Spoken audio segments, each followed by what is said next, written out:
Hi this is Manish, आप देख रहे हैं MVIAS और ये पॉलिटी सीरीज़ की जो क्लास चल रही है। ठीक है, अभी तक हम प्रेम्बल तक हम पढ़ चुके थे। अब ये जो नेक्स्ट क्लास है समरी क्लास है। ठीक है, इसमें हम क्या देखने वाले हैं, आज हम यूनियन एंड इट्स टेरिटरीज हम देखने वाले हैं, जो कि लक्ष्मीकांत में शायद 5वां चैप्टर है। ठीक है, तो इसमें क्या है, आर्टिकल 1 से 4 तक उससे रिलेटेड जो भी कमीशंस रहे हैं, जो भी स्टेट्स वगैरह में जो भी चीज़ें उससे रिलेटेड फैक्ट्स है, वो भी हम साथ साथ देखेंगे। ठीक है, तो शुरू करते हैं। सबसे पहले आर्टिकल 1 से 4 से हम शुरू करेंगे, जो कि कॉन्स्टिट्यूशन में सबसे पहला चैप्टर आर्टिकल 1 से 4 है और पार्ट 1 में। ठीक है, ये आता किसके अंतर्गत है, सबसे पहले हम इसको समझेंगे कि पार्ट 1 के अंतर्गत आता है। ठीक है, अब आर्टिकल 1 से 4 में सबसे पहले हम आर्टिकल 1 को हम समझ लेते हैं। आर्टिकल 1 क्या कहता है। ठीक है, चलिए आर्टिकल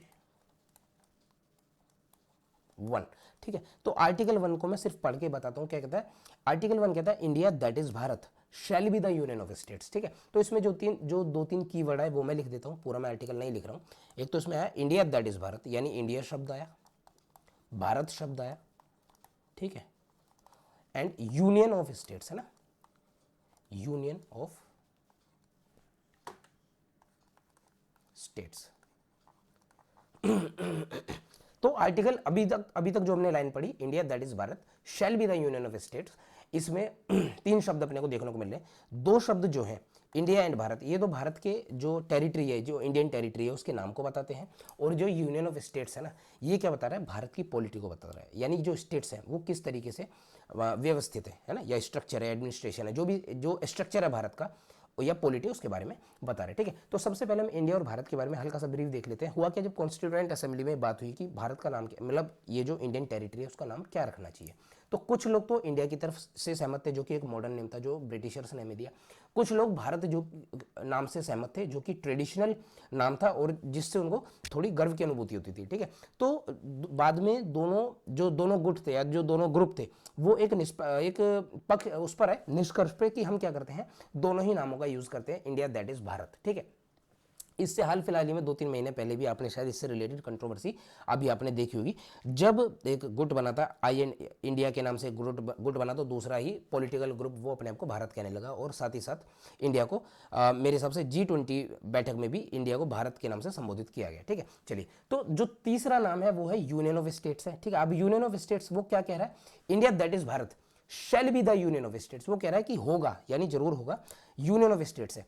यहां पर इस अगर मैं एक मिनट, यहां पर अगर मैं इस स्टेट की बात करूं, तो इस स्टेट को आप किससे कंफ्यूज नहीं होने वाला, कंफ्यूजन किससे नहीं होने वाला, जो अब स्टेट्स, यूटीज और एक्वायर्ड टेरिटरीज जो इसी आर्टिकल में आगे लिखी हुई हैं, उनसे आपको कंफ्यूज नहीं होना है। ठीक है, यूनियन ऑफ स्टेट्स का यहां पर मैं हल्का सा ब्रीफ आपको आइडिया बता देता हूं है क्या। जब भारत आजाद हुआ 15 अगस्त 1947 को, तो दो तरह के स्टेट्स थे वो एग्जिस्ट करते थे। इसी स्टेट में मैं हल्का सा लिख देता हूं। ठीक है, दो तरह के स्टेट एग्जिस्ट करते थे, एक तो ब्रिटिश प्रोविंसेस, ठीक है, प्रोविंसेस, और दूसरे जो एग्जिस्ट करते थे वो करते थे प्रिंसली स्टेट्स। ठीक है जी, तो जो ब्रिटिश प्रोविंसेस थे ना, ये तो सीधे सीधे क्राउन के सीधे नियंत्रण में थे। जो ब्रिटिश पार्लियामेंट था वो इन पर सीधे तौर पर अपना नियंत्रण करता था। वो जितने भी इनके एडमिनिस्ट्रेशन थी या मिलिट्री वगैरह, सब इनके हाथ में सीधे नियंत्रण में थे। जबकि प्रिंसली स्टेट्स थे, ये क्राउन के नाम पर खुद से शासन किया करते थे। ठीक है, लेकिन दोनों ही चाहे डायरेक्टली चाहे इनडायरेक्टली ब्रिटिशर्स के नीचे काम किया करते थे, ब्रिटिश क्राउन के नीचे काम किया करते थे। तो जिस दिन भारत आजाद हुआ उस दिन ये कहा गया, जो कॉन्स्टिट्यूशन का पहला आर्टिकल क्या कहता है, इंडिया दैट इज भारत, यानी वो इंडियन टेरिटरी जिसमें सारे स्टेट्स एग्जिस्ट थे, चाहे वो प्रिंसली स्टेट्स हो, चाहे वो ब्रिटिश प्रोविंसेस हो, वो साथ में मिलकर एक इंडियन टेरिटरी का निर्माण करेंगे, और उसका नाम क्या होगा, भारत, या तो इंडिया, भारत और इंडिया दोनों होगा। ठीक है, चलिए, ब्रिटिश प्रोविंसेस और प्रिंसली स्टेट्स मैंने आपको बताया। अब इसी आर्टिकल में अपने को जो आगे इंफॉर्मेशन देखने को मिलती है, वो देखने को मिलती है कि इस आर्टिकल में ही आगे लिखा है टेरिटरी ऑफ इंडिया। ठीक है, जो टेरिटरी ऑफ इंडिया है, या फिर जो इंडियन टेरिटरी है, टेरिटरी ऑफ इंडिया है ना, या फिर जो इंडियन टेरिटरी है, उसमें तीन तरह के जो स्टेट हैं या फिर भूभाग हैं वो एग्जिस्ट करते हैं। सबसे पहले तो स्टेट्स है, ठीक है जी, दूसरा जो है यूनियन टेरिटरी है। अब यही मैं जो आपको अभी बता रहा था, इस स्टेट को और यूनियन ऑफ स्टेट्स को, है ना, इस वाले स्टेट को कंफ्यूज, मतलब इन दोनों नाम से कंफ्यूजन नहीं रखना अपने मन में। ठीक है, आगे चलते हैं, थोड़ा सा इसमें गैप बना लेता हूं। ठीक है, तो टेरिटरी ऑफ इंडिया में एक तो स्टेट्स आए, दूसरा है यूनियन टेरिटोरीज, जिसे हम शॉर्ट में यूटीज भी, ठीक है, या फिर UTs, most of the time आपने इसको ये इस तरह से देखा होगा। और तीसरा आता है एक्वायर्ड टेरिटरी, है ना,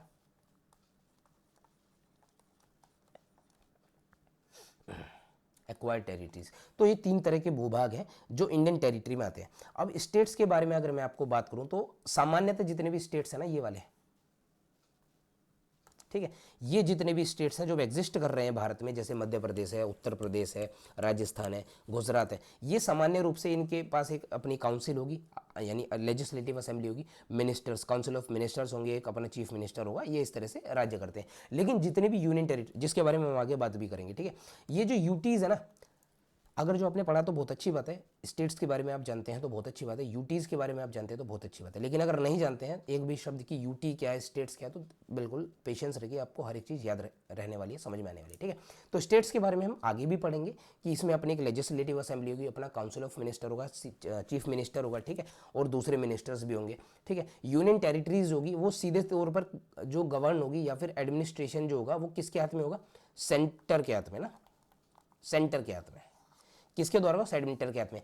यहां पर स्टेट्स में गवर्नर्स होंगे, यूनियन टेरिटरीज में या तो एडमिनिस्ट्रेटर्स होंगे या तो लेफ्टिनेंट गवर्नर्स होंगे, है, ठीक है। आगे चलते हैं, एक्वायर्ड है ना, एक्वायर्ड टेरिटरीज वो टेरिटरीज हैं जो आर्टिकल 1 में ही है, जो आगे आने वाले समय में भारत एक्वायर करेगा, ठीक है। अच्छा, एक्वायर के जो माध्यम होंगे, भारत या जो इंडिया है, भारत जो आगे आने वाले समय में, अच्छा ये जो आर्टिकल लिखा है ना, ये 15, ये जो कॉन्स्टिट्यूशन जब 15 अगस्त 1947 के बाद जब हम आज़ाद हुए ना, तो जब ये पूरा कॉन्स्टिट्यूशन बना और जब ये हमारा 26 जनवरी 1950 को इनेक्ट हो गया पूरे, है ना, सबके मतलब ये आ गया, फोर्स में आ गया, तब के उस डेट के हिसाब से हम ये चीज़ें पढ़ रहे हैं, ठीक है।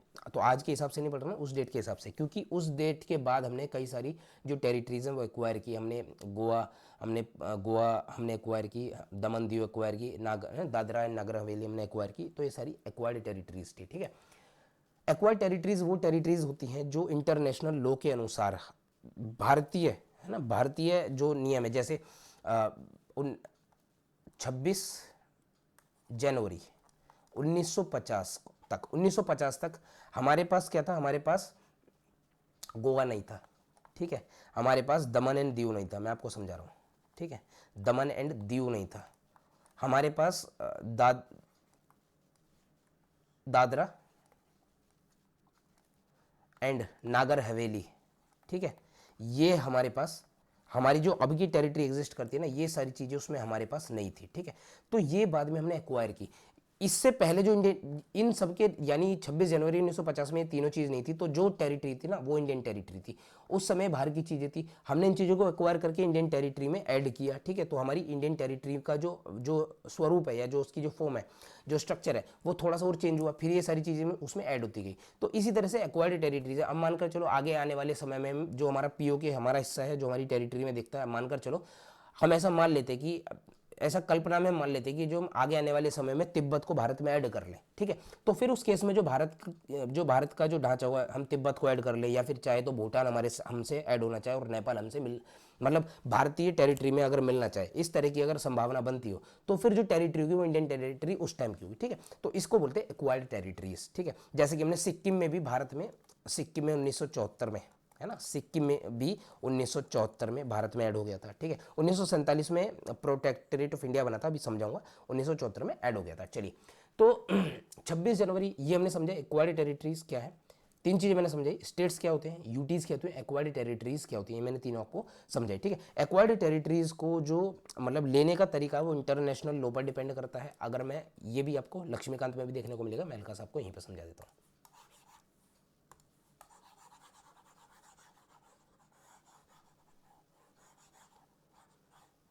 ठीक है, चलिए, तो एक्वायर्ड टेरिटरी को लेने का जो तरीका है वो इंटरनेशनल लॉ पर डिपेंड करता है, दो तरह का है, अगर मैं इसको यहीं पर आपको समझाना चाहूँ,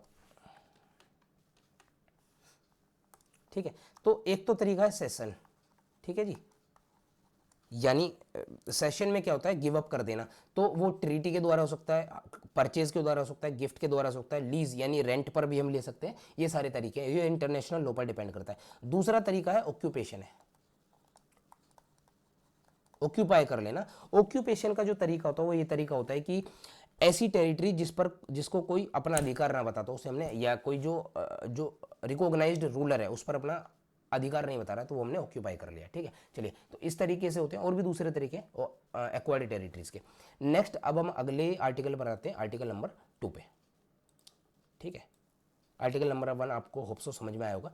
थोड़ा सा कोशिश कर रहा हूँ मैं हल्का सा डिटेल में ले जाने की, कहीं कहीं पर बहुत ज़्यादा डिटेल में जाऊँ तो वीडियो लंबी बनेगी, और बहुत ब्रीफ में ले जाऊँगा तो शायद समझ में ना आए, सिर्फ फैक्ट्स ही याद रहे। ठीक है, कोशिश कर रहा हूँ कि कहानी में आपको या फिर उदाहरण से आपको मैं समझा सकूँ। चलिए, आर्टिकल 2 पर अब हम आते हैं। आर्टिकल 2 क्या कहना चाहता है ये हम समझ लेते हैं ना।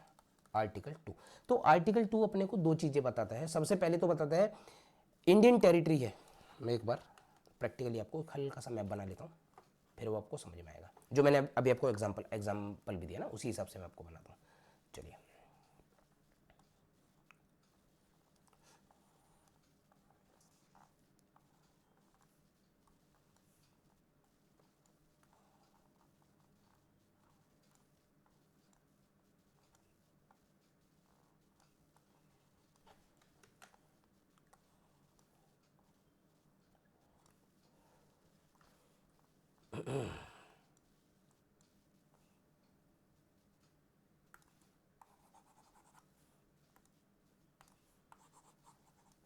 हल्का सा गड़बड़ हो गई ना, इसको मैं थोड़ा ठीक कर देता हूँ। तो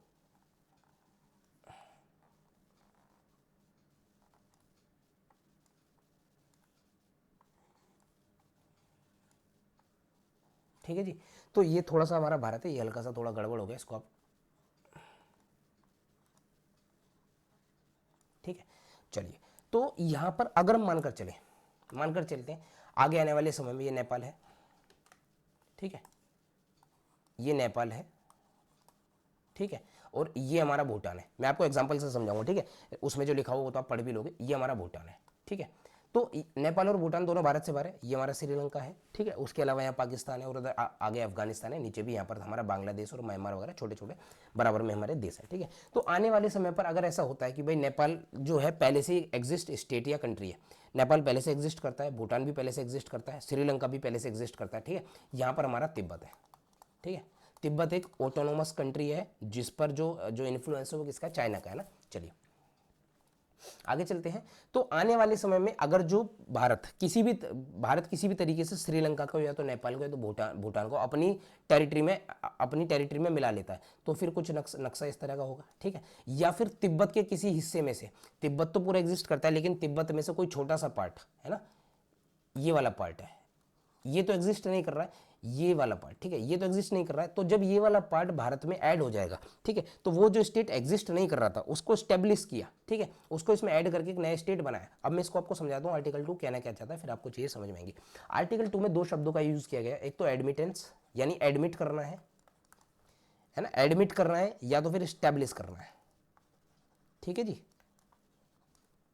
ऑफ स्टेट्स, क्या है, स्टेट्स। तो एडमिट करना है स्टेट्स को। ये वो स्टेट्स हैं जो इंडियन टेरिटरी से बाहर के हैं, यानी इसमें मिले हुए नहीं, जैसा नेपाल हो गया, भूटान हो गया, श्रीलंका हो गया। ये वो स्टेट है जो एक्वायर किए जाएंगे, एग्जिस्ट करते हैं, ठीक है, लेकिन भारतीय टेरिटरी के अंतर्गत नहीं आते हैं। तो जब हम इनको भारतीय टेरिटरी में मिला देंगे तो इस तरह की चीजों को हम क्या बोलेंगे, एडमिट करेंगे उस स्टेट को। ठीक है, दूसरा एस्टेब्लिशमेंट है। ठीक है, मानकर चलते हैं नेपाल एक पूरा नहीं है, नेपाल का कुछ हिस्सा भारत में ऐड कर लिया, और उसको ऐड करके मैंने एक नया स्टेट बना दिया, तो अभी हम इसको क्या बोलेंगे, स्टेब्लिशमेंट ऑफ स्टेट, क्योंकि वो स्टेट एग्जिस्ट नहीं करता था। हमने एक भूभाग को किसी दूसरे देश से लिया, किसी भी तरीके से लिया, खरीदा है ना, या फिर हमने उसको जीता, जो भी मैंने अभी आपको थोड़ी इंटरनेशनल लॉ के अनुसार, सारी चीजें इंटरनेशनल लॉ के अनुसार अपने को देखनी है। ठीक है, तो जब हमने उस स्टेट को बनाया तो हम उसको क्या बोलेंगे, स्टेब्लिशमेंट है। तो आर्टिकल 2 क्या कहता है कि किसी भी स्टेट को एडमिट और स्टेब्लिश करने का अधिकार किसका है, पार्लियामेंट का है, और उसके लिए जो नियम वगैरह होंगे वो पार्लियामेंट तय करेगा जैसे उसको ठीक लगता है। ये आर्टिकल 2 कहता है। ठीक है, ये मैंने आपको साधारण भाषा में बता दिया, बाकी आप जो पढ़ेंगे वो यही चीज आपको देखने को मिलने वाली है। ठीक है, तो आर्टिकल 2 अपने को क्या ध्यान रखना है, एक्सटर्नल मैटर्स। आर्टिकल 2 किससे रिलेटेड है, यहां मैं लिख दूं, एक्सटर्नल मैटर्स, ठीक है, रिलेटेड टू टेरिटरीज। ठीक है जी, याद रखने के लिए, टेरिटोरीज। ठीक है, तो article 2 external matter related to territories, और इसमें दो चीजें, स्टेट्स का या तो एडमिट करना है या तो स्टैब्लिश करना है। जो पहले से एग्जिस्ट करता है उसको एडमिट करना है, जैसे श्रीलंका एग्जिस्ट करता है, नेपाल एग्जिस्ट करता है, भूटान एग्जिस्ट करता है, ठीक है। जब इनको पूरा पूरा हम ऐड कर देंगे तो एडमिट कर लेंगे। दूसरा क्या कि हमने थोड़ा सा एक भूभाग लिया, उसको ऐड कर दिया, एक नया स्टेट हमने बना दिया, ठीक है। तो नया स्टेट हमने बनाया तो उसको स्टैब्लिशमेंट हो गया, ठीक है। चलिए अब आर्टिकल 3 पर हम आते हैं। आर्टिकल 3 क्या कहता है, ठीक है जी। चलिए आर्टिकल 3 में आपको बता देता हूँ। आर्टिकल 3 इजी है, उससे रिलेटेड थोड़े से हम केसेस वगैरह भी देखेंगे। जो नेक्स्ट आता है वो आता है आर्टिकल 3, ठीक है जी। आर्टिकल 3, आर्टिकल 3 सबसे पहले किससे रिलेटेड है? आर्टिकल 3 क्या, इंटरनल मैटर्स है, ठीक है जी, इंटरनल मैटर्स। तो इंटरनल मैटर्स में क्या है, यानी कि कोई जैसे अभी हाल ही में जम्मू कश्मीर में क्या है ना, बाइफर्केशन हुआ और जम्मू अलग यूटी बन गई, और सॉरी जम्मू कश्मीर अलग यूटी बनी और लद्दाख अलग यूटी बन गई, ठीक है। जिस तरह से आंध्र प्रदेश और तेलंगाना, जो आंध्र प्रदेश का बाइफर्केशन हुआ उसमें से एक नया स्टेट बना तेलंगाना। तो जितने भी इंटरनल चेंजेस है ना, यानी इंडियन टेरिटरी का जो एरिया है वो सेम है, भारतीय जो नक्शा है उसमें कोई बदलाव नहीं आएगा। अंदर के स्टेट्स जितने भी अंदर के, उसमें बदलाव जब लेकर आते हैं तो उसका संबंध कैसे होता है, आर्टिकल 3 से होता है, ठीक है। अब आर्टिकल 3 में हम क्या क्या कर सकते हैं, हम आर्टिकल 3 में नए स्टेट्स बना सकते हैं, ठीक है। नए स्टेट बनाएंगे कैसे, या तो किसी दूसरे स्टेट से काट कर नया स्टेट बनाए, या तो फिर कोई दो स्टेट मिला के, या तो फिर कोई एक स्टेट और कोई एक यूटी मिलाकर एक नया स्टेट बनाए, या तो फिर कोई दो यूटी या फिर उससे ज़्यादा यूटी को मिलाकर एक नया स्टेट बनाए। कोई भी तरीका हो सकता है, या तो हम इसमें नए स्टेट्स बना सकते हैं, इंटरनल मैटर्स, ठीक है। या तो हम क्या करेंगे, बाउंड्रीज वगैरह चेंज कर सकते हैं, ठीक है जी। बाउंड्रीज वगैरह हम चेंज कर सकते हैं, क्योंकि अगर आपको महाराष्ट्र इससे रिलेटेड क्या है, दो तीन डिस्प्यूट्स हम जब करंट अफेयर्स में आएंगे तो हम पढ़ेंगे, अभी ज़्यादा अपने को बहुत ज़्यादा नहीं पढ़ना, वो आर्टिकल 3 से रिलेटेड है। महाराष्ट्र का और कर्नाटक का भी आपस में एक बाउंड्री डिस्प्यूट चल रहा है, उसका एक बेलगाम कुछ करके एक गांव है, विलेज है, जिस पर महाराष्ट्र अपना अधिकार बताता है और कर्नाटक अपना अधिकार बताता है, तो वो भी बाउंड्री डिस्प्यूट्स हो गया, ठीक है जी। बाउंड्री ट्रांसफर, ठीक है ना, बाउंड्री ट्रांसफर्स, ठीक है। बाउंड्री डिस्प्यूट होगा, बाउंड्री ट्रांसफर है तो आर्टिकल 3 में आएगा। तो मैंने इसमें आपको एग्जांपल भी बता दिया, ठीक है। दूसरा क्या है, जो नाम चेंज करना हो, ठीक है, नाम चेंज करना हो, या फिर एरिया है ना, एरिया घटाना बढ़ाना हो, ठीक है, वो सारी चीज़ें आर्टिकल 3 में आएंगी। जितने भी इंटरनल मैटर्स है जिसमें जो इंडियन टेरिटरी का जो टोटल ओवरऑल एरिया है या जो ओवरऑल मैप है वो ना बदलता हो, सिर्फ अंदर में जो चेंज आते हैं वो सारी आर्टिकल 3 में आती है, ठीक है। अब आर्टिकल 3 से रिलेटेड अपने को कुछ चीज़ें समझनी है, वो हम समझ लेते हैं। आर्टिकल 3 में जो चीज़ें होती हैं वो कैसे होती हैं, इसके लिए अपन एक बिल लेकर आते हैं, ठीक है।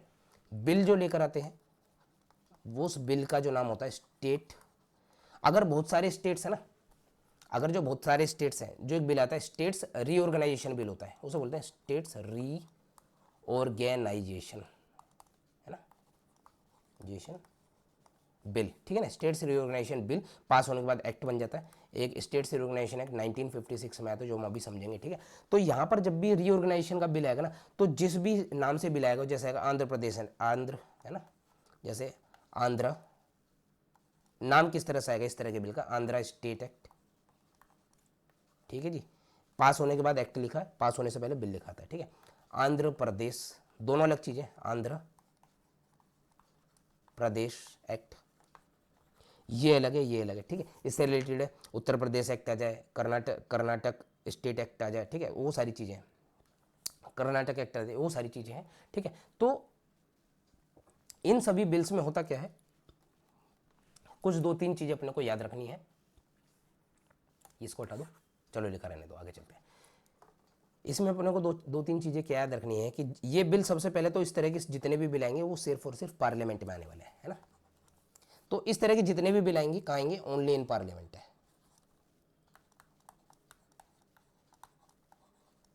ये तो मेन चीज़ है, तो फैक्ट हो गया। इससे रिलेटेड चीज़ अपने को समझनी है। तो इससे रिलेटेड जितने भी बिल आएंगे वो कहाँ पर आएंगे, सिर्फ और सिर्फ पार्लियामेंट में आएंगे। तो अपने को यहाँ पर एक चीज़ समझ में आती है, क्या है कि भारत एक फेडरल है ना, फेडरल स्ट्रक्चर है, यानी सारे स्टेट्स, हाँ ये मैं अभी आपको फेडरल और यूनियन ऑफ स्टेट्स ये शब्द थोड़ा सा जो लक्ष्मीकांत में दिया वो बताना स्किप कर गया, अभी बताऊंगा, ठीक है। चलिए, तो यूं तो भारत क्या है, एक फेडरल स्ट्रक्चर है। फेडरल क्या है कि यहाँ पर सभी राज्य है ना सामंजस्य में रहते हैं, यानी उनकी अपनी ऑटोनॉमी है ही, ठीक है। और साथ ही साथ क्या है, एक यूनिटरी, एक मतलब एक यूनियन के साथ में मिलकर काम करते हैं। यानी जब भारत दूसरे देश में या दूसरे मंचों पर आता है तो एक देश की तरह काम करता है। जब इंटरनल मैटर्स की बात होती है तो आपस में स्टेट्स को ऑटोनॉमी होती है अपने हिसाब से काम करने की, तो उसे फेडरल स्ट्रक्चर बोलते हैं, ठीक है। यानी स्टेट्स की क्या बोलते हैं, अपनी ऑटोनॉमी बनी रहे और एक देश जो है एक यूनिट की तरह काम भी करे, ठीक है। चलिए, तो ओनली पार्लियामेंट में आएगा। ये कौन सा वाला बिल, स्टेट्स रीऑर्गेनाइजेशन एक्ट। किसी स्टेट को इसमें कोई अधिकार नहीं है, उनको सिर्फ बताया जाता, पूछा भी नहीं जाता, बताया जाता है कि भैया हम तुम्हारे स्टेट में या तो नाम में बदलाव ला रहे हैं, या तो तुम्हारे स्टेट में लीगल फॉर्म में ना, यानी कॉन्स्टिट्यूशन की फॉर्म में हम बात कर रहे हैं, हम तुम्हारे स्टेट्स में नाम में बदलाव ला रहे हैं, एरिया कम ज़्यादा कर रहे हैं, ठीक है। ये सारी चीज़ें उसमें होती हैं और इसमें स्टेट लेजिस्लेचर को कोई पावर नहीं होती है, ठीक है। सिर्फ इसमें दो चीज़ें, एक तो याद रखनी है, केवल और केवल पार्लियामेंट में आएगा। दूसरा क्या है, प्रीवियस रिकमेंडेशन होगी, ठीक है जी, प्रीवियस रिकमेंडेशन होगी किसकी, प्रेसिडेंट की, ठीक है जी। ये अपने को याद रखना है, जितने भी स्टेट्स रीऑर्गेनाइजेशन बिल है, ठीक है, प्रीवियस रिकमेंड, यानी जब प्रेसिडेंट कहेंगे तभी इस तरह के बिल पार्लियामेंट में आएंगे, ठीक है। दूसरा क्या है कि जिस भी स्टेट में आ रहे हैं, जो कंसर्न स्टेट है, जैसे मानकर चलो अभी आंध्र प्रदेश से 2014 में तेलंगाना को अलग किया गया, तो आंध्र प्रदेश को जब बिल ये पार्लियामेंट में आया तो आंध्र जो स्टेट लेजिस्लेचर है ना आंध्र प्रदेश की, उसको ये सारा बिल उनको भी, या इसको हम बोलते हैं, इस बिल को हम लीगल फॉर्म में बोलते हैं लेजिस्लेचर प्रपोजल्स, है ना, वो कहाँ पर, आंध्र प्रदेश में भी भेजा गया। जब जम्मू कश्मीर में बाइफर्केशन हुआ तो वहाँ पर भी ये बिल भेजा गया। वो अलग बात है, जो मैं आगे लिखने वाला हूँ क्या है कि जो इनके व्यूज़ होते हैं ना, व्यूज़ ऑफ स्टेट्स, है ना, कंसर्न्ड, तो व्यूज़ ऑफ स्टेट कंसर्न्ड जो होते हैं ना, उनकी कोई अहमियत नहीं है। मानकर चलो प्रेसिडेंट ने जो बिल बना पार्लियामेंट में गया और वही बिल को प्रेसिडेंट ने उस स्टेट में भिजवा दिया जहां पर कि कोई बदलाव आने वाला है, तो अब चाहे वो उन्हें एक टाइम बाउंड्री में कहा कि भैया तुम अपने सुझाव दो, तो वो चाहे सुझाव अगेंस्ट दे, चाहे उसको मतलब उसके फेवर में दे, उनके व्यूज़ को मानना ना मानना पूरी तरीके से किसको पावर है, पार्लियामेंट को पावर है। यानी चाहे तो पार्लियामेंट स्टेट लेजिस्लेचर के व्यूज़ को मानता है, चाहे तो उसको ना माने, उसको कोई फर्क नहीं पड़ता वो क्या बोलते हैं, ठीक है। यानी उनके व्यूज़ का कोई खास फर्क नहीं पड़ता। ये तीन चार चीज़ें अपने को इसमें ध्यान रखनी है। बिल क्या है, स्टेट रीऑर्गेनाइजेशन एक्ट, ये तो मैं भी बताऊंगा आपको, ठीक है। तो पार्लियामेंट में आएगा, सिर्फ प्रीवियस रिकमेंडेशन प्रेसिडेंट की होगी और स्टेट कंसर्न जो होगी वहाँ के व्यूज़ कुछ भी है अपने को कोई फर्क नहीं पड़ता। और इसमें भी अगर मानकर चलो इसके जो व्यूज़ हैं उसको किसी मतलब कुछ सोच समझ कर पार्लियामेंट ने उसको एक्सेप्ट कर लिया, तो फिर से हम उसमें क्या करेंगे, मॉडिफिकेशंस लेकर आएंगे, ठीक है। तो जब उस बिल में मॉडिफिकेशंस आएंगे ना, जो मॉडिफाइड बिल होगा वो दोबारा से वहाँ पर नहीं भेजना है, अब के बार क्या करना, सीधे पास कर देना, फिर से उनसे नहीं पूछना कि ये ठीक है नहीं है, ठीक है। इस बार उनके व्यूज़ को दोबारा से पूछने की कोई आवश्यकता नहीं है, भेजने की भी इस बार कोई आवश्यकता नहीं, एक बार भेज दिया काम खत्म। चलिए, तो इसी के साथ हमने ये सारी चीज़ें समझ ली। नेक्स्ट जो है, अच्छा इसमें मैं आपको ये यूनियन ऑफ स्टेट्स में फेडरल स्ट्रक्चर में आपको हल्का सा बता देता हूँ, ठीक है। इसके लिए हमें यूएसए को, और ये वैसे आर्टिकल 3 में ही बेटर समझ रहा था तो बेहतर है, ठीक है। आर्टिकल 3 में और आर्टिकल सॉरी, ठीक है, यूएसए में और इंडिया में अपने को डिफरेंस के साथ ये चीज़ें समझनी है, ठीक है। तो अपने को हल्का सा क्या समझना है वो मैं आपको बता दूं। चलिए, यहां पर अपने को दो चीज़ें समझनी है, मैं लाइन खींच देता हूं, इधर यूएसए है, इधर भारत है, ठीक है जी। ऑफिशियल में यूएसए जो बना हुआ है ना, यूएसए में टोटल 50 स्टेट्स है और इन 50 स्टेट्स ने क्या किया, एग्रीमेंट किया,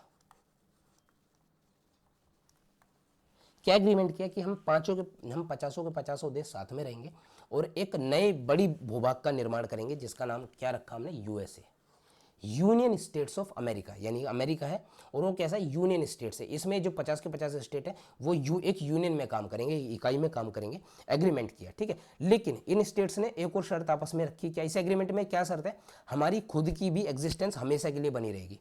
कहने का मतलब क्या है कि ये 50 के 50 स्टेट हमेशा के लिए एग्जिस्ट करेंगे, इन स्टेट्स के एरिया में कोई बदलाव नहीं आएगा, इनके नाम में यूनियन, जो यहाँ पर जो यूएसए में जो भी गवर्नमेंट होगी ना, जो यूनियन में गवर्नमेंट होगी वो ना तो इनके नाम में बदलाव कर सकती है, अगर ये खुद से बदले तो बदले, जो यूनियन गवर्नमेंट है जो यूएसए को पूरे को देख रही है, ठीक है, ना तो इनके नाम में बदलाव करेगी, ना ही जो इनके एरिया में बदलाव करेगी, ठीक है, ना इनके एरिया में बदलाव करेगी, ना इनके बाउंड्रीज वगैरह ट्रांसफर में, मतलब कोई एरिया कुछ भी बदलाव ये नहीं कर सकते, ये एग्रीमेंट था, ठीक है। तो इस तरह की जो पॉलिटी थी ना, इस तरह का जो स्ट्रक्चर था, इसको क्या कहा गया यूएसए में, जो है इंडिस्ट्रक्टिबल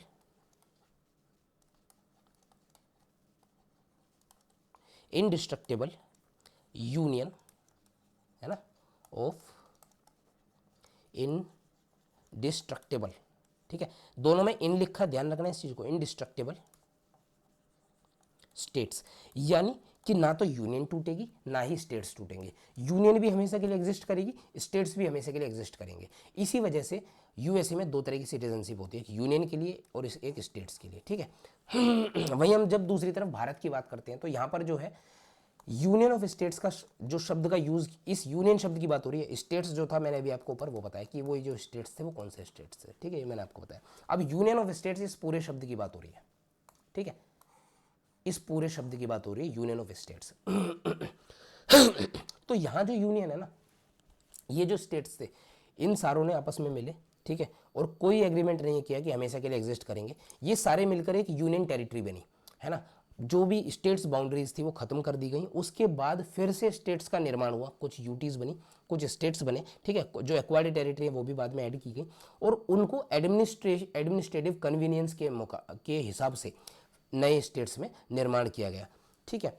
तो लिंग्विस्टिक कारण भी रहे, बाद में वो देखेंगे, लेकिन जो मेन पर्पस था वो ध्यान में जो रखा गया वो एडमिनिस्ट्रेशन को रखा गया, ठीक है। तो सिंपल सी बात है, क्योंकि स्टेट बार बार बदलते रहे हैं, बार बार चेंज होते रहे हैं, कुछ स्टेट्स नए बने हैं, कुछ स्टेट्स की एग्जिस्ट करते हुए उनकी जो जो व्यवस्था है वो बदल गई है। जैसे जम्मू कश्मीर है, पहले वो स्टेट था, अपनी खुद की सॉरी, अगर मैं लद्दाख की बात करूं, लद्दाख और जम्मू कश्मीर एक स्टेट थे, उनके पास अपनी खुद की काउंसिल ऑफ मिनिस्टर थी, लेकिन अब जो लद्दाख है वो यूटी है और सीधे किसके अंतर्गत काम करने वाला है, सीधे सेंट्रल गवर्नमेंट के नीचे नीचे या फिर पार्लियामेंट के नीचे काम के हिसाब से काम करने वाला है, ठीक है। तो अपनी उनकी संरचना और व्यवस्था दोनों बदली। तो इस तरह से हम इस तरह की ऑटोनॉमी को क्या बोलते हैं, सॉरी, इस तरह की पॉलिटी को हम क्या बोलते हैं, हम बोलते हैं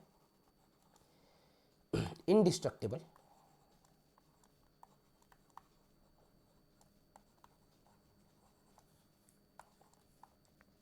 यूनियन ऑफ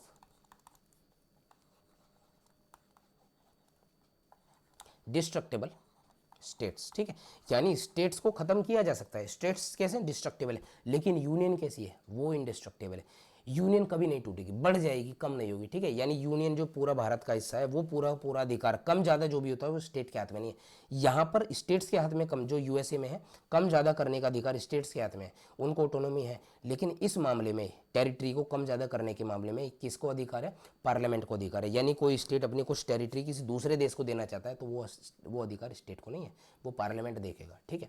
वो पार्लियामेंट दे सकता है, पार्लियामेंट ले सकता है, लेकिन स्टेट को इस मामले कोई हस्तक्षेप या फिर कोई इंटरफेरेंस कुछ नहीं है, ठीक है। चलिए, तो इस हिसाब से यूनियन ऑफ स्टेट्स को, है तो फेडरेशन ही, क्योंकि सारे स्टेट्स क्या कर रहे हैं ना, सामंजस्य में है कि हम साथ में मिलकर एक यूनियन का निर्माण करेंगे, एक संघ का निर्माण करेंगे, पूरी एक इंडियन टेरिटरी बनेगी, उस हिसाब से है। लेकिन उन्हें कोई ऐसा एग्रीमेंट नहीं है कि उन्हें बाहर जाने का, इन स्टेट्स को मतलब क्या है कि इस यूनियन से बाहर जाने का कोई अधिकार नहीं है। वो ये नहीं कह सकते कि भैया मेरे को भारत के साथ नहीं रहना, मेरा अलग से स्टेट दो, तुम खत्म हो चुके, ठीक है। तो इसको इस वजह से इसको बोलते हैं indestructible union of destructible states. चलिए, ये आर्टिकल 3 में मैंने इसलिए वजह से बताया क्योंकि स्टेट्स क्या है, आर्टिकल 3 के अनुसार ही डिस्ट्रक्टिबल है, आर्टिकल 3 के अनुसार इनको कम ज़्यादा किया जा सकता है ना, तो इस वजह से इंडिस्ट्रक्टिबल यूनियन है, डिस्ट्रक्टिबल स्टेट्स है। चलिए, नेक्स्ट हम चलते हैं इसी चीज़ से रिलेटेड, यानी आर्टिकल 3 से रिलेटेड ही, पहले आर्टिकल 4 को हम थोड़ा सा देख लें, ठीक है, फिर आर्टिकल 3 से रिलेटेड बैरूबारी केस है, फेमस केस है, 1960 का एक केस है, ठीक है। चलिए, पहले मैं इसको थोड़ी सी आर्टिकल 4 को बता देता हूँ, बहुत ईजी केस है। वैसे तो अभी मैं आर्टिकल इसमें ही बताऊँगा अभी, लेकिन फिलहाल हम देख लेते हैं। अब आते हैं आर्टिकल 4 पे, ठीक है। आर्टिकल 4 क्या कहना चाहता है उसको हम समझ लेते हैं। तो आर्टिकल 4 में दो चार चीज़ें कहता है कि आर्टिकल 3 के अंतर्गत, आर्टिकल 4 में क्या कहना चाहता है, सुनना मेरे बात ध्यान से बड़ी, है ना। आर्टिकल 4 क्या कहता है कि आर्टिकल 2 और आर्टिकल 3 के अंतर्गत जो भी बदलाव, यानी आर्टिकल 2 के अंतर्गत दो शब्द का यूज किया, एक तो एडमिट, दूसरा एस्टेब्लिशमेंट है। यानी या तो कोई स्टेट जिसे हम एडमिट कर ले जो इंडियन टेरिटरी से बाहर है, या फिर कोई ऐसे स्टेट जो हमने ऐड करके उसको बाद में एस्टेब्लिश किया है, दोनों ही इंडियन टेरिटरी से बाहर है, ठीक है। या फिर आर्टिकल 3 में जो भी जो अंदरूनी मामले हैं, जो इंटरनल मैटर्स हैं रिलेटेड टू टेरिटरीज हैं, इन दोनों से रिलेटेड जो भी बदलाव आएंगे ना, उसे हम कॉन्स्टिट्यूशनल, है ना, आर्टिकल 368 के अंतर्गत, है ना, आर्टिकल 368 के अनुसार, आर्टिकल 368 क्या है वो भी मैं भी आपको बताऊंगा, ठीक है, क्योंकि एक अमेंडमेंट एक अलग से चैप्टर है। फिलहाल आपको नहीं तो याद हो रहा है तो आप इसको थोड़ा सा पेशेंस से सुनो, आगे समझ में आएगा, ठीक है। कॉन्स्टिट्यूशनल अमेंडमेंट, है ना, नहीं कहलाया जाएगा, ये मैं आपको समझा जरूर दूंगा, ठीक है। आर्टिकल 4 क्या कहता है कि आर्टिकल 2 में और आर्टिकल 3 में के अनुसार जो भी बदलाव आते हैं नियमों में, यानी लॉज में, पार्लियामेंट के द्वारा जो भी बदलाव लाए जाते हैं उनको आर्टिकल 368 के अनुसार कॉन्स्टिट्यूशनल अमेंडमेंट नहीं कहा जाएगा। आर्टिकल 368 क्या बताता है, वो कॉन्स्टिट्यूशनल अमेंडमेंट के बारे में बताता है, यानी ऐसे लॉज जो कॉन्स्टिट्यूशन में बदलाव कर कर बनाए जाते हैं, यानी जिनको बनाने के लिए कॉन्स्टिट्यूशन में अमेंड सुधार लाना पड़ता है, ठीक है, उनको आर्टिकल 368 के अनुसार हम देखते हैं। तो आर्टिकल 368 में स्पेशल जो वोटिंग पैटर्न होता है वो स्पेशल मेजोरिटी होती है, सिंपल मेजोरिटी होती है, वो मैं आपको समझाऊंगा, ठीक है। फिलहाल क्या होगा, चलो अभी समझा देता हूँ 5 मिनट में, हल्का सा ब्रीफ कर दूंगा, फिर से जब आएगा तो डिटेल हम समझेंगे, ठीक है। तो कॉन्स्टिट्यूशनल अमेंडमेंट नहीं होंगे, यानी कॉन्स्टिट्यूशन में बदलाव लाने की कोई आवश्यकता नहीं है, ऐसा इसमें कहा जाएगा, ठीक है। आर्टिकल 368 के अनुसार यूँ तो बदलाव होगा, आर्टिकल 1 में भी बदलाव होगा, सॉरी शेड्यूल 1 में और शेड्यूल 4 में बदलाव होगा। शेड्यूल 1 शेड्यूल 4 क्या है दोनों भी मैं आपको बताता हूँ, ठीक है। तो क्योंकि वो कॉन्स्टिट्यूशनल अमेंडमेंट नहीं है आर्टिकल 368 के अनुसार, इस वजह से वो जो पास होंगे ना, आर्टिकल 2 और आर्टिकल 3 से रिलेटेड जितने भी लॉज होंगे वो सिंपल मेजोरिटी से पास होंगे। कैसे पास होंगे? सिंपल मेजोरिटी से, है ना,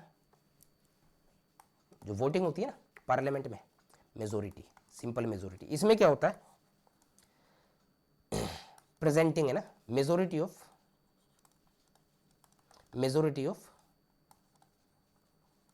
प्रेजेंटिंग एंड वोटिंग, इसे बोलते हैं सिंपल मेजोरिटी, ठीक है। तो majority of presenting and voting होता क्या है कि मानकर चलो पार्लियामेंट में आज के दिन 80 लोग हैं, ठीक है, तो 80 लोग प्रेजेंट है और वोट करने पर 41 लोगों ने फेवर में वोट कर दिया, तो 50%, है ना, सिंपल मेजोरिटी का 50% प्लस 1 वोट, ठीक है जी, ये हमें रिक्वायरमेंट होती है सिंपल मेजोरिटी में, यानी 50% से एक वोट ज़्यादा हमें मिल जाए, ठीक है, तो उस केस में वो जो लॉ है वो पास मान लिया जाएगा, इसे बोलते हैं सिंपल मेजोरिटी 50% है। और एक होती है स्पेशल मेजोरिटी, वो भी 2 तरह की होती है, वो आगे मैं आपको समझाऊंगा, आएगा धीरे धीरे। चलिए, तो फिलहाल हमने हम समझी एक चीज़ कि आर्टिकल 368 में कॉन्स्टिट्यूशनल अमेंडमेंट नहीं कहलाए जाएंगे, और उस तरह की जो भी लॉज बनेंगे, है ना, जो भी पार्लियामेंट में पास होंगे उसे हम सिंपल मेजोरिटी से पास करने वाले हैं। अब जब भी आर्टिकल 2 आर्टिकल 4 एक और चीज़ क्या कहता है अपने को, एक और चीज़ आर्टिकल 4 कहता है कि आर्टिकल 2 और 3 में बदलाव आएंगे, उसके हिसाब से हमें शेड्यूल 1, है ना,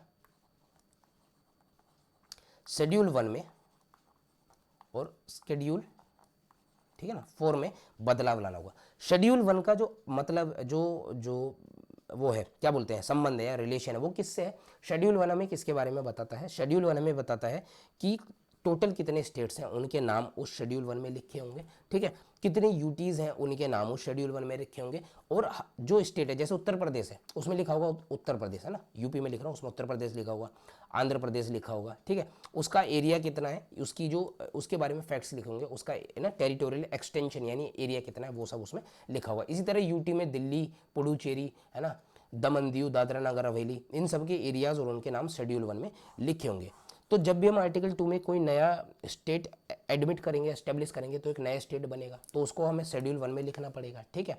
दूसरा क्या, आर्टिकल 2 और आर्टिकल 3 में कह रहा है ना, शेड्यूल 4 क्या बताता है हमें, काउंसिल ऑफ मिनिस्टर्स में ना, सॉरी, काउंसिल ऑफ स्टेट्स, ठीक है, पार्लियामेंट 2 चीज़ों से मिलकर बना ना, वो मैं अभी आगे आपको बताऊंगा। तो हमें, मैं लक्ष्मीकांत के अनुसार आपको पढ़ा रहा हूँ, तो जैसे जैसे चीज़ें सामने आएंगी वैसे बताऊंगा, जो चीज़ें समझ में ना आए मैं ब्रीफ कर रहा हूँ, आगे फिर से आएगा, घबराना नहीं है, नहीं भी समझ में आए तो आगे फिर से शब्द आएगा, ठीक है, क्योंकि आपको एक एक किताब को कम से कम 4-5 बार गो थ्रू करना है, कम से कम तो 3 बार आपको करना ही करना है, ताकि आपको चीज़ें क्लियर हो, क्योंकि कुछ शब्द ऐसे हैं जो अब यूज़ हो रहे हैं और आगे जाकर इनको एक्सप्लेन किया गया है, ठीक है। चलिए, तो काउंसिल ऑफ स्टेट्स क्या है, जो भारतीय जो जो इंडियन पार्लियामेंट है ना, वो 2 हिस्सों से मिलकर बना, सॉरी 3 से, एक तो इसमें क्या है, क्या बोलते हैं, लेजिस्लेचर हो गया, ठीक है ना, दूसरा क्या है, काउंसिल ऑफ स्टेट है, ठीक है जी, और तीसरा इसमें प्रेसिडेंट आ गए। चलिए, काउंसिल ऑफ स्टेट्स और दूसरे बोलते हैं इंडियन, है ना, इसको बोलते हैं सेंट्रल लेजिस्लेचर है, सेंट्रल लेजिस्लेचर, ठीक है, सेंट्रल लेजिस्लेचर, ठीक है, central legislature, council of states और प्रेसिडेंट, ये 3 चीज़ें मिलकर हम बनाते हैं पार्लियामेंट, ठीक है।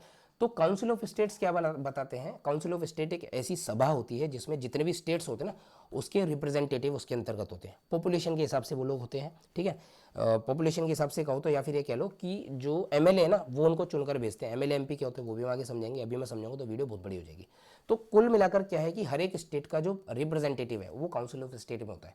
अब जब एक नया स्टेट बनेगा, चाहे वो आर्टिकल 2 के अनुसार बने, चाहे वो आर्टिकल 3 के अनुसार बने, या फिर कोई भी यूटी बने, तो उसका एक रिप्रेजेंटेटिव काउंसिल ऑफ स्टेट में होना चाहिए, जो कि स्टेट की या फिर यूटी की बात को सेंट्रल फोरा तक ना लेकर आए, यानी जो क्या बोलते हैं इसको, सेंट्रल लेजिस्लेचर और काउंसिल ऑफ स्टेट्स है, जो इसमें मेन तौर पर कौन सी सेंट्रल गवर्नमेंट के सामने इन चीज़ों को लेकर आए, ठीक है। तो इस वजह से काउंसिल ऑफ स्टेट्स में भी अपने को बदलाव लाना पड़ेगा। तो अब एक नया स्टेट बनेगा तो उसका नया रिप्रेजेंटेटिव भी आएगा, तो यहाँ पर फिर उस हिसाब से सीटें भी बनानी पड़ेंगी। तो इस वजह से आर्टिकल 4 क्या कहता है कि शेड्यूल 1 में और शेड्यूल 4 में अपने को बदलाव लेकर आना है, ठीक है। ये सारी चीज़ें हमने समझी। अब हम थोड़े से पढ़ लेते हैं केसेस, बैरूबारी केसेस को हम समझ लेते हैं। बैरूबारी केसेस का 1960 का आर्टिकल 4 मैंने आपको समझा दिया, ठीक है। नेक्स्ट हम थोड़े से केस देख लेते हैं। बैरूबारी केस क्या है, ठीक है, 1960 का केस है। इससे रिलेटेड सारी चीज़ें मैं आपको समझाऊंगा बैरूबारी केस है क्या।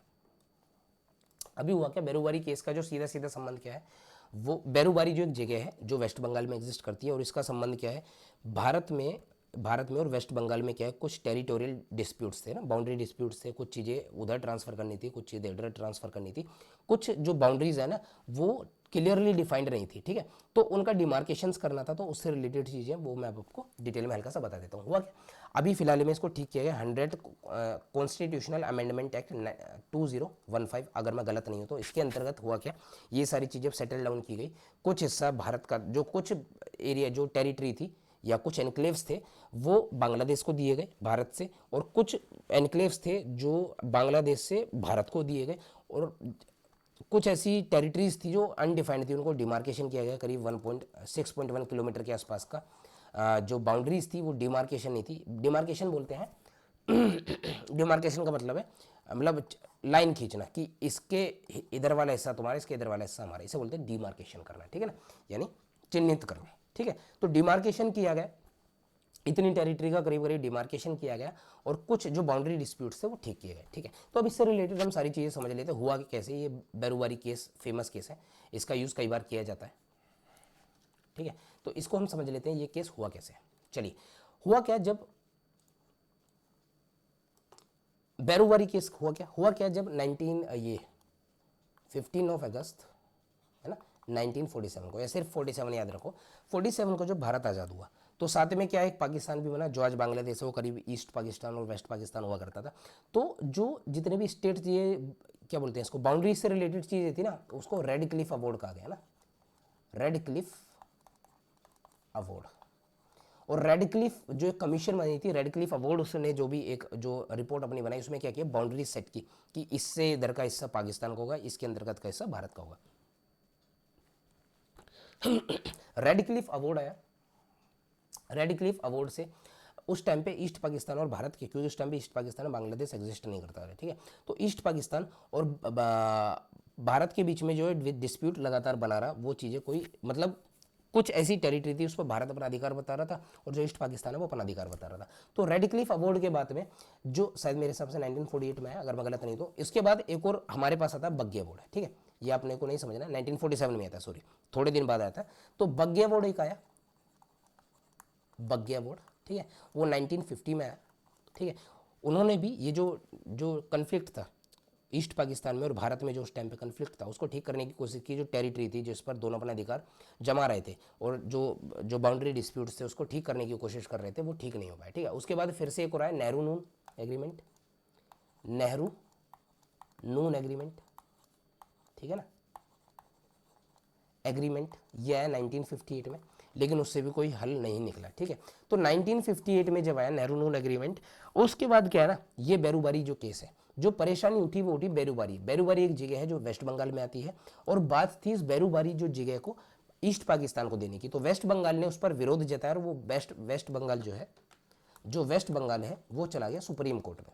सुप्रीम कोर्ट में, ये 1960 की बात है, सुप्रीम कोर्ट में जाकर उसने कहा कि भैया आर्टिकल 2 में और आर्टिकल 3 में क्या सिंपल मेजोरिटी से जो आप जो आप नियम वगैरह ले आते हो और चीज़ें एक्सेप्ट कर लेते हो, क्या उसी सिंपल मेजोरिटी से आप दूसरे किसको, मतलब टेरिटरी को किसी दूसरे देश को दे भी सकते हो? ठीक है, तो सुप्रीम कोर्ट में ये केस आया, तो इसमें प्रेसिडेंट ने क्या किया फिर, आर्टिकल 143 का यूज करके उनसे सुप्रीम कोर्ट से पूछा कि क्या ऐसा हो सकता है कि भारत जो है, जो सेंट्रल गवर्नमेंट है, वो किसी एग्जीक्यूटिव रेजोल्यूशन के द्वारा भारत का कोई भूभाग बिना कोई मतलब कॉन्स्टिट्यूशनल अमेंडमेंट एक्ट के किसी दूसरे देश को दे सकता है? तो इसमें सुप्रीम कोर्ट ने कहा कि नहीं, हम ले तो सकते हैं सिंपल मेजोरिटी से, लेकिन जब हम देंगे तो हमें आर्टिकल 368 के अनुसार कॉन्स्टिट्यूशनल अमेंडमेंट करना पड़ेगा। ठीक है, तो ये हमें बेरुबरी केस 1960 में बताता है। ठीक है, उसके बाद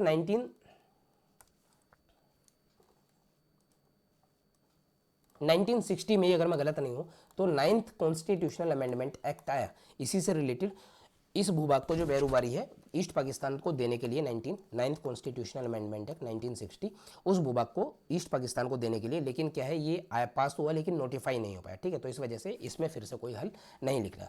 1969 में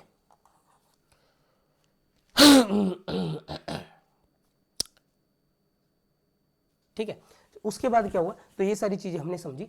और उसके बाद हाँ 1969 में फिर से सुप्रीम कोर्ट ने एक बात और कही कि जब आपको कोई भूभाग किसी दूसरे देश को देना है तो आपको कॉन्स्टिट्यूशनल अमेंडमेंट एक्ट के द्वारा ही उसको किसी दूसरे देश को देना है, यानी 368 के अनुसार आपको स्पेशल मेजोरिटी से होकर जाना पड़ेगा, क्योंकि फेडरल स्ट्रक्चर है ना, एक यूनियन ऑफ स्टेट्स है, उन स्टेट्स को भी वो अधिकार है कि भैया तुम दूसरे देश को पूरी जो यूनियन को दे रहे हो, तो हमसे आप पूछोगे। ठीक है, तो 1969 में क्या कहा कि अगर सिर्फ बाउंड्री डिस्प्यूट्स है ना, बाउंड्री डिस्प्यूट्स क्या है कि मानकर चलो कुछ चीज़ इधर है, कुछ चीज़ इधर है, इस पर भारत अपना अधिकार बता रहा है और इस पर क्या है बांग्लादेश अपना अधिकार बता रहा है, दोनों का एरिया एक बराबर है, तो क्या कहा कि भारत ने कहा मैं इसको ले लेता हूँ और तुम इसको ले लो, तो बाउंड्री डिस्प्यूट है, बाउंड्री सेट हो गई, जो इधर का एरिया वो इधर हो गया, इधर का एरिया इधर हो गया। ठीक है, तो इस तरह के बाउंड्री डिस्प्यूट को हम एग्जीक्यूटिव रिजोल्यूशन से कर सकते हैं, यानी जिसमें टोटल एरिया में कोई कमी नहीं आ रही है, उस तरह की चीज़ों को हम किससे कर सकते हैं, एग्जीक्यूटिव रिजोल्यूशन से कर सकते हैं, ये सुप्रीम कोर्ट ने बात कही। ठीक है, चलिए अब नेक्स्ट हम चलते हैं, अब हुआ क्या 1971 में बांग्लादेश बन गया। ठीक है, 1971 में बांग्लादेश बन गया और उसको बनने के बाद 1971 में जब बांग्लादेश बन गया तो इसको बनने के बाद 1974 में फिर से एक बार कोशिश की गई कि हम इस डिस्प्यूट को डिमार्केशन हम करें, जो भी चीज़ें जिन पर हमारा अधिकार है उनका अधिकार है, इन चीज़ों को शॉर्ट आउट करें, लेकिन ये चीज़ें फिर से बाद में शॉर्ट आउट नहीं हो पाई। ठीक है, तो इसमें क्या है लैंड बाउंड एक और बना था उस टाइम पे, लैंड बाउंड्री एग्रीमेंट बना, लेकिन उसमें कुछ हो नहीं पाया। ठीक है, लैंड बाउंड्री एग्रीमेंट कुछ होने पाया। फिर 2011 में इससे रिलेटेड कुछ प्रोटोकॉल्स बने कि भैया हम इसमें काम करेंगे। लास्ट में जो हमें सफलता मिली 100 कॉन्स्टिट्यूशनल है ना, 100 कॉन्स्टिट्यूशनल अमेंडमेंट एक्ट में हमें इसमें सफलता मिली, जिसमें कुछ चीज़ें थी, कुछ जो भूभाग था, जो कुछ टेरिटरी थी हमने बांग्लादेश को दी, कुछ टेरिटरी बांग्लादेश ने हमें दी, कुछ जो 6.1 टेरिटरी को, ठीक है ये 6.1 किलोमीटर है, ये 0.1 है, ठीक है 0.1 है, तो 6.1 किलोमीटर की जो पट्टी थी, जो डिमार्केटेड नहीं थी, यानी जो चिन्हित नहीं थी, उसमें दोनों ही अपने अधिकार बताते थे, दोनों इधर उधर घुस जाते थे। ठीक है, तो 6.1 किलोमीटर को डिमार्केशन किया गया। ठीक है भाई, इस लाइन से इधर हमें, इस लाइन से इधर तुम हो। ठीक है, और उसके साथ ही क्या किया गया, जो ये सारी चीज़ हुई, तो 100 कॉन्स्टिट्यूशनल अमेंडमेंट एक्ट में ये सारी चीज़ें ठीक की गई। और उस टाइम पे जो कंसेंट किससे लिए गए, क्योंकि 4 चीज़ों में बांग्लादेश से लगकर 4 स्टेट लगते हैं, एक तो आसाम लगता है, ठीक है जी, थोड़ा सा मैं अगर बनाने की कोशिश करूँ यहाँ पर मैं बना लेता हूँ, कुछ इस तरह से भारत चलता है, ये है, ठीक है,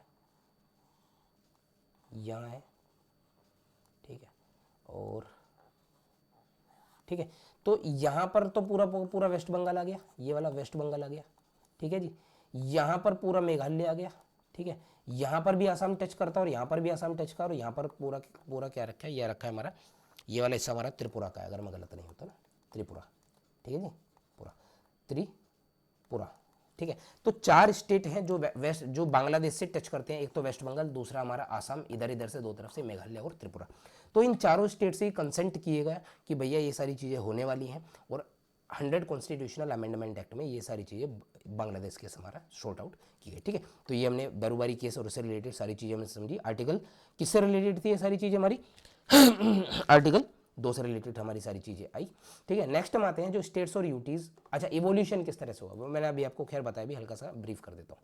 स्टेट और यूटीज का इवोल्यूशन हुआ, जो आज स्टेट और यूटीज है ना एग्जिस्ट करती हैं, वो किस तरह से बनी, हल्का सा ब्रीफ कर देता हूँ। ठीक है, हुआ क्या, 1947 में जब भारत बना, ये ठीक है, डोमिनियन, दो डोमिनियन बने थे 1947 में, इंडियन इंडिपेंडेंस एक्ट आया तो दो डोमिनियन बने थे। ठीक है, एक पाकिस्तान बना था, एक हमारा। डोमिनियन क्या होता है मैं आपको मॉडर्न हिस्ट्री में बताऊंगा। ठीक है, ये थोड़ा सा शब्द समझाना पड़ेगा तब मैं आपको समझाऊंगा। ठीक है, यहाँ पर आप समझो, दो डोमिनियन बने थे क्योंकि अभी तक हमारे पास अपना कॉन्स्टिट्यूशन नहीं था। ठीक है, तो नियम उनके थे, राज हम कर रहे थे। ठीक है, चलिए डोमिनियन बने, एक इंडिया का एक पाकिस्तान का। इन दोनों डोमिनियंस में क्या है, दो तरह के लोग थे, एक प्रोविंसेस थे जो मैंने आपको भी बताया, ब्रिटिश प्रोविंसेस, दूसरा प्रिंसली स्टेट्स। ठीक है, तो प्रिंसली स्टेट्स करीब थे 552 जो इंडियन ज्योग्राफी में आते थे। इसमें से 549 जो प्रिंसली स्टेट्स थे वो तो भारत के अंदर मिल गए, तीन थे जिसमें एक हैदराबाद, ठीक है, एक जूनागढ़, ठीक है, तीसरा कश्मीर। ये सारी चीज़ें भारत में फिलहाल नहीं मिली थी, इनको भी हमने बाद में ऐड कर लिया गया। ठीक है, कैसे इंडियन टेरिटरी बनी, ये इवोल्यूशन क्या है, किस तरह से आज का जो भारत है देखने को मिलता है, या 1950 के आसपास का जो भारत था वो देखने को मिला वो कैसा था। ठीक है, हैदराबाद को हमने पुलिस एक्शन से और जूनागढ़ को हमने रेफरेंडम से किया था। जूनागढ़ में क्या था कि जो उसका नवाब था ना वो मुस्लिम था और जो वहाँ की प्रजा थी ना वो हिंदू थी। ठीक है, तो रेफरेंडम के द्वारा जो वहाँ की प्रजा ने भारत के साथ आना तय किया, तो यहाँ पर हमने रेफरेंडम से जूनागढ़ को यहाँ पर ऐड किया। और जो कश्मीर है वो हमने ऐड किया था एक्सेशन से। ठीक है ना, एग्रीमेंट किया था, एक्सेशन का एग्रीमेंट है कि जो उसमें हुआ क्या था कि जो कबाइलीज थे उन्होंने कश्मीर के ऊपर अटैक कर लिया था।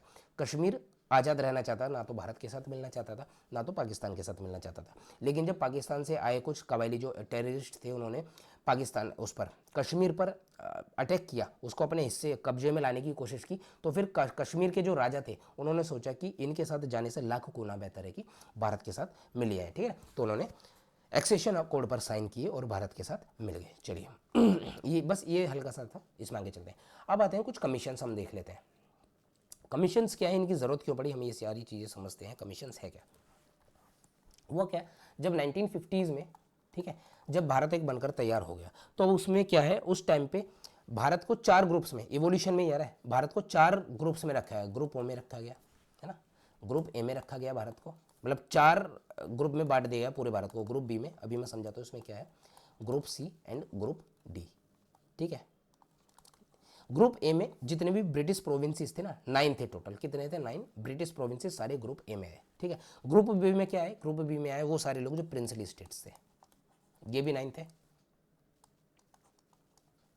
ग्रुप सी में वो लोग आए जो इसमें जो चीफ कमिश्नर के द्वारा स्टैब्लिश थे ना, चीफ कमिश्नर्स थे ना, यानी ये गवर्नर्स के द्वारा स्टैब्लिश्ड थे, यहाँ पर गवर्नर एग्जिस्ट करते थे, प्रिंसली स्टेट थे, चीफ कमिश्नर्स थे, 4 थे करीब, और कुछ प्रिंसली स्टेट्स भी थे, ये टोटल 10 थे। और ग्रुप डी में सिर्फ और सिर्फ अंडमान एंड निकोबार को रखा था ना, अकेला अंडमान एंड निकोबार इसको रखा गया। ये सारी चीज़ थे। जब 1950 की बात है, जब कॉन्स्टिट्यूशन बना, तो इस तरीके से भारत का विभाजन था, यानी ग्रुप 4 बने हुए थे। ठीक है, तो अब हुआ क्या, 1948 के आसपास की बात हुई, सॉरी 50 से पहले की बात है, कॉन्स्टिट्यूशन लगा भी नहीं था तभी, 1948 की बात थी, उससे पहले हम ये ग्रुप बना चुके थे। 1948 में साउथ की साइड पे ना स्टेट के बनने की, यानी हम एक स्टेट बनाएंगे जो लैंग्वेज के आधार पर होगा। ठीक है, साउथ में क्या हुआ कि हम तेलुगु स्पीकिंग एक स्टेट हम बनाएंगे, उसमें सबसे पहले जो बना था वो मद्रास से कटकर आंध्र स्टेट बना था। ठीक है, उसकी मांग जोर शोर से होने लगी कि हम भाषा के आधार पर, यानी लिंग्विस्टिक बेसिस के आधार पर हम एक स्टेट का निर्माण करेंगे। ठीक है, तो उसके आधार पर यानी उसकी फिजिबिलिटी ऐसा हो सकता है या नहीं हो सकता है, तो गवर्नमेंट ने कुछ कमीशंस बनाई और वो रिपोर्ट्स बनाने के लिए कि क्या ऐसे स्टेट्स को लैंग्वेजेस के आधार पर हम बना सकते हैं या नहीं बना सकते हैं। तो उससे रिलेटेड 3 कमीशंस जो अपने को पढ़नी है, एक तो अपने को पढ़नी है धार कमीशन, ठीक है जी, धार कमीशन। दूसरी अपने को पढ़नी है JVP कमीशन। तीसरी अपने को पढ़नी है फैजल अली कमीशन। ठीक है, फजल अली कमीशन है। ठीक है, 3 कमीशन थी। सबसे पहले हम समझ लेते हैं धार कमीशन क्या कहते हैं। 1948 में जब साउथ साइड से क्या बोलते हैं उसको, ये नहीं बंद हो रहा है, ठीक है चलिए, 1948 में, अरे चल जा भैया, जस्ट अ मिनट, एक मिनट,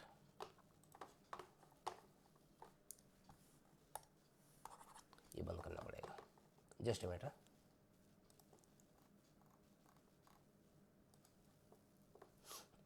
ठीक है, अब चलेगा। तीन तरह की कमीशंस की बात हुई, धार कमीशन, जेवीपी कमीशन, फजल अली कमीशन है। तो धार कमीशन क्या थी, 1948 में कमीशन बनी और उन्होंने फिजिबिलिटी देखी कि क्या हम लैंग्वेज यानी भाषा के आधार पर कोई स्टेट बना सकते हैं। तो धार कमीशन ने क्या कहा, सीधे तौर पर धार कमीशन ने बोला कि लैंग्वेज के आधार पर स्टेट का निर्माण नहीं करना है। ठीक है, अब जैसे ये रिपोर्ट आई कि लैंग्वेज के आधार पर स्टेट का निर्माण नहीं करना, तुरंत रिजेंटमेंट यानी एंगर आया, भैया कई सारी वो जुलूस वगैरह निकलने लगे, सारी चीज़ें हुई ना साउथ साइड में। उसके बाद फिर से कमीशन बनी, जेवीपी कमीशन थी, जिसकी फुल फॉर्म क्या बोलते हैं, जे का जो मतलब वो जवाहरलाल नेहरू, वी का मतलब वल्लभ भाई पटेल और पी का मतलब क्या, पट्टाभाई सीतारामैया। ये तीन लोग थे, इन तीन लोगों की कमीशन थी, इस वजह से इस कमीशन का नाम क्या है, जेवीपी, जवाहरलाल नेहरू, वल्लभ भाई पटेल, पट्टाभाई सीतारामैया। ये पूरी कमीशन बनी 1948 में ही बनी। ये वाली जो कमीशन बनी थी ना, ये अप्रैल में बनी थी और शायद अक्टूबर में रिपोर्ट आ गई थी। 1948 में कमीशन बनी और 1948 से कमीशन बनी। 49 में इन्होंने भी रिपोर्ट देकर क्या बोला कि लैंग्वेज को आधार नहीं रखना है, बल्कि एडमिनिस्ट्रेशन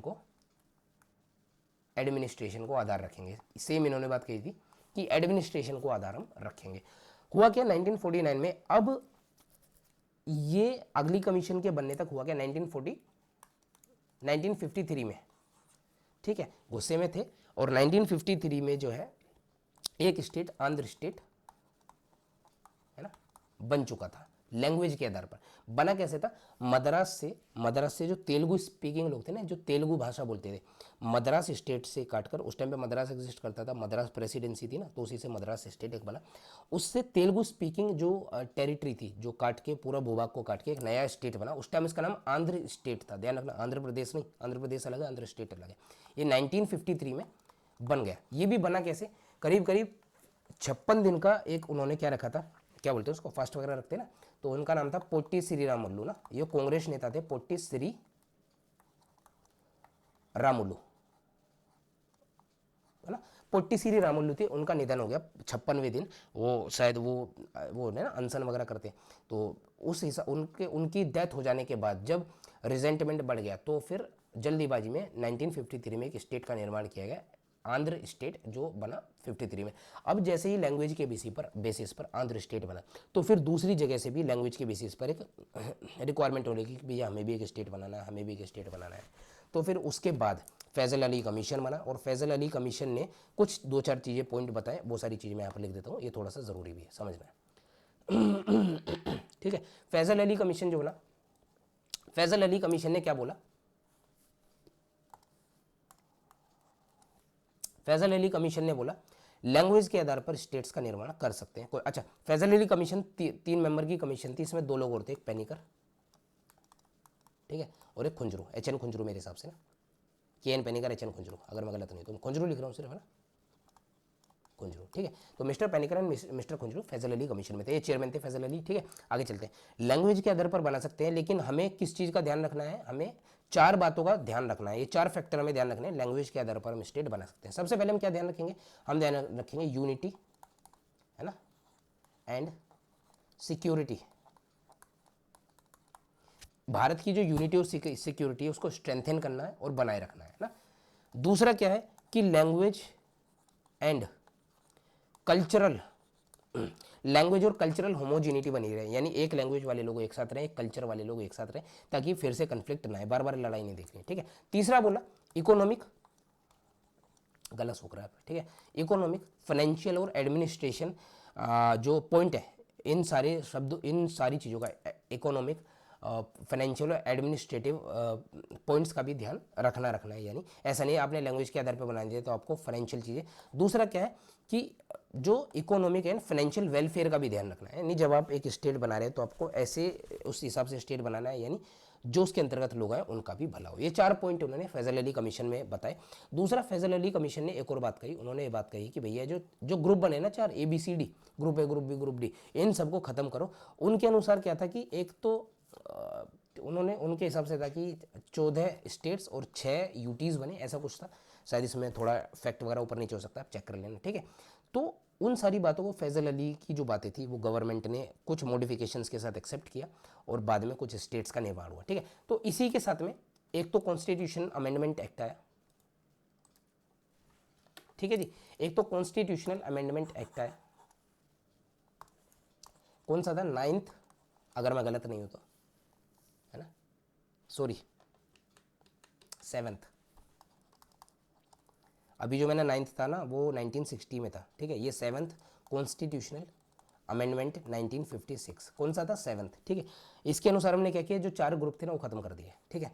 फिर हमारा जो एक और आया कमीशन, वो आया हमारा, वो शायद मैंने यहाँ पर लिखा भी होगा या नहीं लिखा है, चलिए जो एक और हमारा एक्ट आया वो आया स्टेट्स, है ना, इसके बारे में हल्का सा बताऊंगा। स्टेट्स रीऑर्गेनाइजेशन,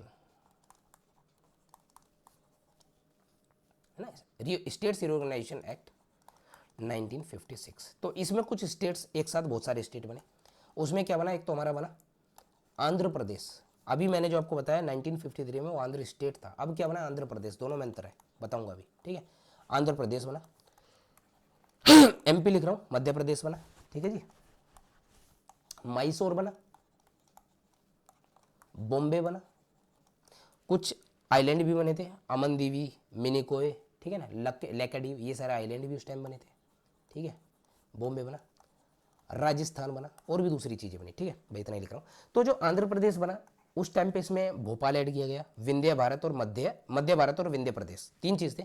नाम लिख रहा हूँ सिर्फ, ठीक है ना, ओह नाम बोल रहा हूँ सिर्फ, लिख नहीं रहा हूँ, ठीक है, बुक में लिखा हुआ है, आप देख लेना। विंध्य प्रदेश, मध्य भारत और भोपाल स्टेट को ऐड करके आंध्र प्रदेश बना। जो मध्य प्रदेश, सॉरी ये मध्य प्रदेश है, आंध्र प्रदेश का मैंने उल्टा बोल दिया। मध्य प्रदेश में भोपाल स्टेट को ऐड किया गया, विंध्य प्रदेश को और मध्य भारत को, ठीक है।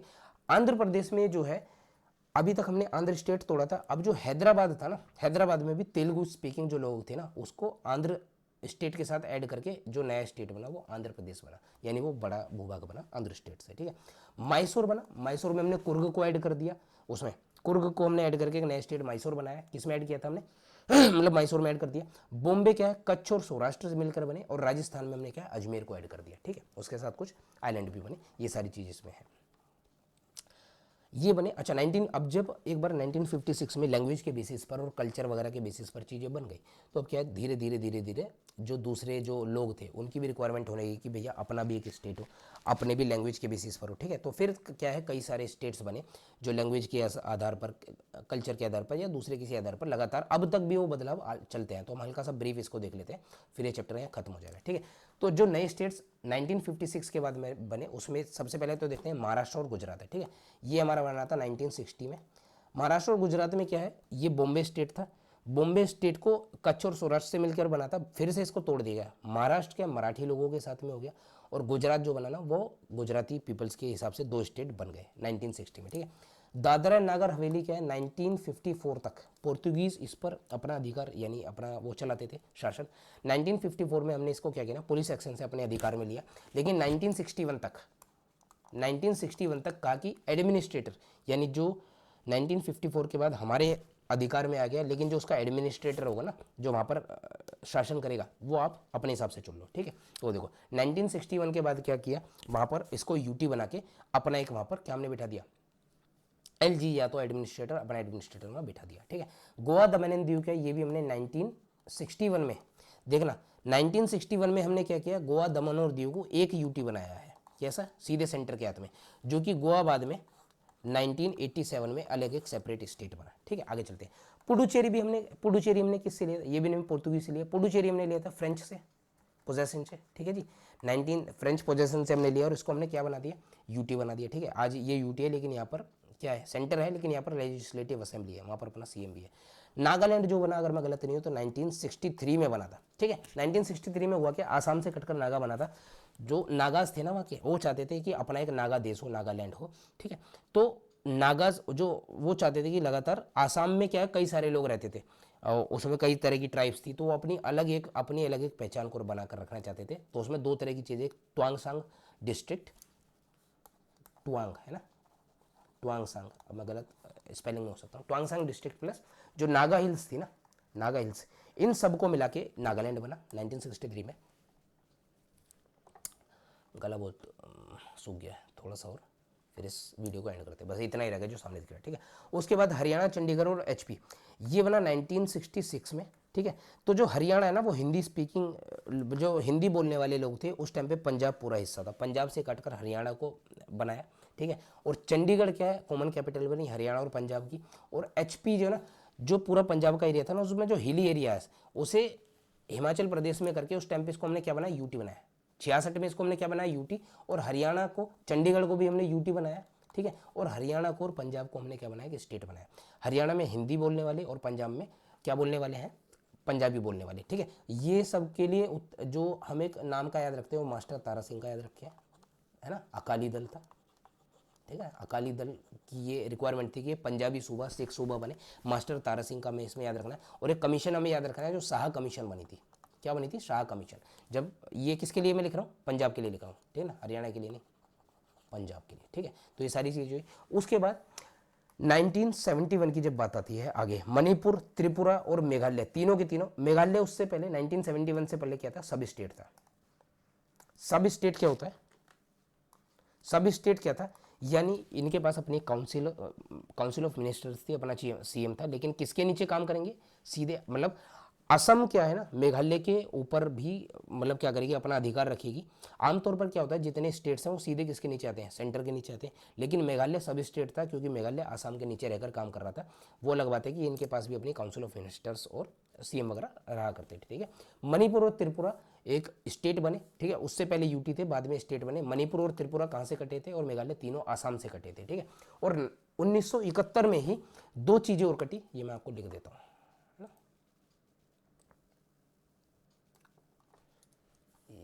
इसको हम हल्का सा साफ करते हैं, आपको समझ में तो आ गया होगा, ठीक है। चलिए, तो मणिपुर, त्रिपुरा और मेघालय 1971 में क्या बने, स्टेट बने, यूटी से। उससे पहले यूटी थे। साथ ही साथ क्या है, मिजोरम, है ना, मिजोरम एंड अरुणाचल प्रदेश, ये दोनों यूटी बनी। और ये भी कहाँ से कटी थी, ये दोनों कटी थी आसाम से ही, ठीक है। तो ये दोनों यूटीज बन गई 1971 में। बाद में जाकर ये अपना वो बनेंगे, ये आ गया नीचे गोवा के साथ में स्टेट बनेंगे। सिक्किम की थोड़ी सी कहानी हम समझ लेते हैं, है क्या। जब, ओह यार क्या कर दिया, वापस तो नहीं चला गया।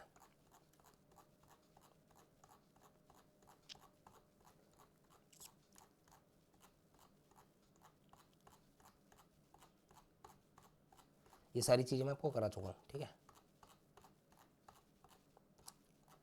खत्म ना हुआ बस। हाँ ठीक है, सिक्किम, ठीक है। तो सिक्किम के बारे में हम समझ लेते हैं, हुआ क्या था।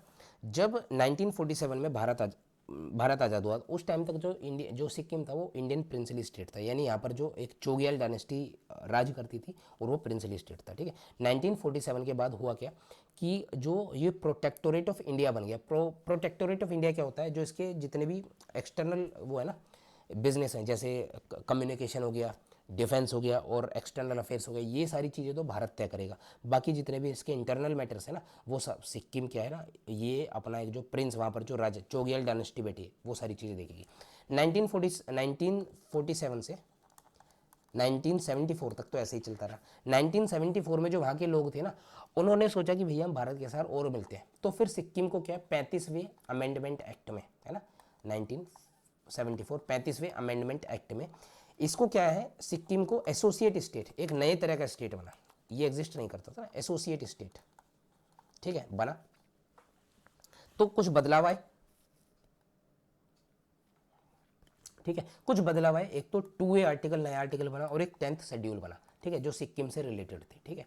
चलिए, तो ये 35 कॉन्स्टिट्यूशनल अमेंडमेंट एक्ट 74 में आए। अगले ही साल भी क्या है ना, वो इससे खुश नहीं रहे। वो कहते हैं कि अपने को क्या करना है, जो वहाँ के लोग थे सिक्किम के, कहते हैं चोग्याल डायनेस्टी को पूरी तरीके से ख़त्म करो और अपने को अब इंडियन स्टेट बनना है। तो फिर अगला ही जो आया 36वां अमेंडमेंट एक्ट आया, ठीक है ना, अमेंडमेंट एक्ट 1975।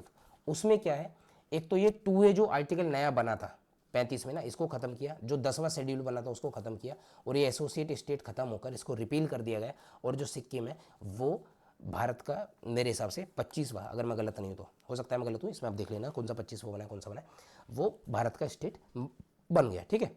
चलिए, नेक्स्ट हम चलते हैं मिजोरम, अरुणाचल प्रदेश और गोवा, ठीक है। ये 1987 की बात है। मिजोरम और अरुणाचल,